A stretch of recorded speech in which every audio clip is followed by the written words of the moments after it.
Benefits of meditation. हजारों सालों से लोग प्रैक्टिस कर रहे हैं मेडिटेशन, स्पिरिचुअल पर्पस के लिए, इमोशनल पर्पस के लिए और फिजिकल पर्पस के लिए। लेकिन सवाल ये आता है कि साइंटिफिक पॉइंट ऑफ व्यू से आपकी बॉडी कैसे अफेक्ट होती है मेडिटेशन से। दोस्तों, मेडिटेशन एक्चुअल में आपका ब्रेन का साइज चेंज कर देता है। एक स्टडी जो कि 2011 हार्वर्ड में डॉक्टर सैरा लेजर ने कंडक्ट की थी, जिससे पता चला कि सिर्फ 8 हफ्ते की मेडिटेशन से आपका ब्रेन साइज 3 बहुत इंपॉर्टेंट जगहों से चेंज होता है। पहला आता है लेफ्ट हिपोकैम्पस, जिससे आपकी कोई भी नई चीज सीखने की एबिलिटी और आपकी मेमोरी बहुत ज्यादा इंक्रीज हो जाती है। नेक्स्ट आता है पोस्टीरियर सिंगुलेट कॉर्टेक्स, जो आपका माइंड बार बार नए नए थॉट्स लाता रहता है उस चीज को कम करने के लिए, यानी ये इंक्रीज करेगा आपका फोकस। इस स्टडी से ये भी प्रूव हुआ कि जो सेल वॉल्यूम है आपकी ब्रेन के हिस्से एमिग्डला में, उसे भी ये कम करता है। और ब्रेन का ये पार्ट रिस्पॉन्सिबल है डर, स्ट्रेस और एंग्जाइटी के लिए।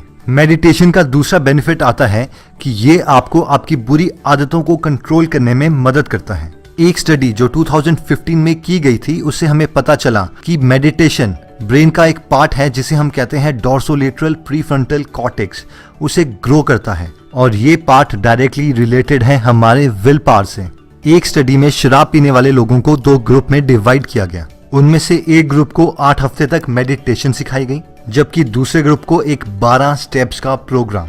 जब 1 साल के बाद दोबारा से देखा गया कि इन दोनों ग्रुप में से कौन से ग्रुप वालों ने दोबारा से शराब पीना स्टार्ट कर दिया है, तो पता चला कि ग्रुप बी में से 20% लोगों ने दोबारा से शराब पीना स्टार्ट कर दिया है, जबकि मेडिटेशन वाले ग्रुप में सिर्फ 8% लोगों ने दोबारा शराब पी। नेक्स्ट बेनिफिट जो हेल्थ का है वो ये है कि ये हमारी हेल्थ के लिए बहुत ज्यादा अच्छा है। एक स्टडी में पता चला कि मेडिटेशन हमारे ब्लड का CRP लेवल कम कर देता है, सी रिएक्टिव प्रोटीन, जो कि डायरेक्टली बेनिफिशियल है हमारे हार्ट के लिए, और हार्ट डिजीज की प्रॉब्लम इन लोगों को बहुत कम होती है। इसी स्टडी से ये भी पता चला कि मेडिटेशन से पेशेंट्स का ब्लड प्रेशर कम किया जा सकता है। और एक बहुत ही इंपॉर्टेंट स्टडी जो कि 2010 में की गई थी, Nobel prize winner by Elizabeth Blackburn, जिन्होंने प्रूव किया कि मेडिटेशन आपकी बॉडी को जेनेटिक लेवल में भी चेंज करता है। इन्होंने प्रूव किया कि हमारे क्रोमोसोम्स में एक प्रोटेक्टिव प्रोटीन कॉम्प्लेक्सेस होते हैं जिसका नाम है टेलोमियर्स। हम में से जिन लोगों को ये नहीं पता कि टेलोमियर्स क्या होते हैं, तो छोटे टेलोमियर्स की लेंथ बताती है कि हम जल्दी बूढ़े हो जाएंगे, और मेडिटेशन टेलोमियर्स की लेंथ इंक्रीज करने में हेल्प करता है। और फाइनली जो सबसे इंपॉर्टेंट मेडिटेशन का बेनिफिट है वो है कि मेडिटेशन आपको खुशी प्रोवाइड करता है। एक बहुत ही फेमस स्टडी जो कि 2004 में की गई थी रिचर्ड डेविडसन के द्वारा, जिन्होंने साधुओं के, पुजारियों के, मॉन्क्स के सर पे इलेक्ट्रोड्स रखे और उनके ब्रेन स्कैन्स लिए, और ये सारे पुजारी जो कि सालों से मेडिटेशन कर रहे थे, इन लोगों के ब्रेन स्कैन से पता चला कि इनके ब्रेन से 30 टाइम्स ज्यादा गामा वेव्स निकलती हैं, और गामा वेव्स डायरेक्टली रिलेटेड है खुद को कंट्रोल करने के लिए, इंटेलिजेंस के लिए और खुशी के लिए। और जो लोग डेली मेडिटेट करते हैं वो पॉजिटिव इमोशन से घिरे रहते हैं और खुश रहते हैं। तो दोस्तों, अब नेक्स्ट क्वेश्चन ये आता है कि मेडिटेशन से होगा क्या।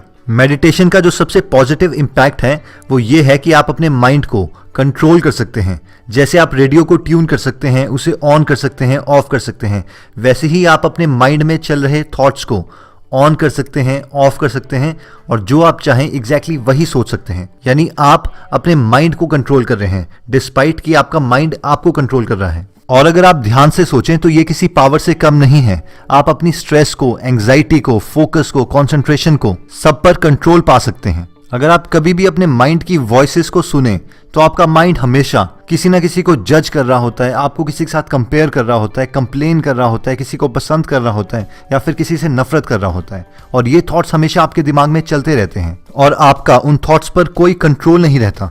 यानी बेसिकली मेडिटेशन आपको एक ऑफ बटन, ऑन बटन और एक फाइन ट्यूनिंग बटन देता है उन थॉट्स को कंट्रोल करने के। थॉट्स कहीं और जाएंगे और ये प्रोसेस चलता रहेगा, और धीरे धीरे आपका फोकस का टाइम इंक्रीज होता रहेगा और आप अपने माइंड को कंट्रोल कर सकेंगे, ना कि आपका माइंड आपको कंट्रोल करेगा, क्योंकि हमारा माइंड हमारा एक टूल है और इसे हमको कंट्रोल करना है। और अगर आप ध्यान से सोचें तो आपका फोकस, आपकी कंसंट्रेशन, आपका स्ट्रेस लेवल, आपका डिप्रेशन, सब इन थॉट्स पे ही बेस्ड है। अगर आप अपने थॉट्स को कंट्रोल कर सकते हैं, जो आप चाहें आप वो सोच सकते हैं, इससे आप अपना फोकस लेवल इंक्रीज कर सकते हैं और अपना डिप्रेशन और स्ट्रेस डिक्रीज कर सकते हैं। इससे आपकी हेल्थ और मेमोरी दोनों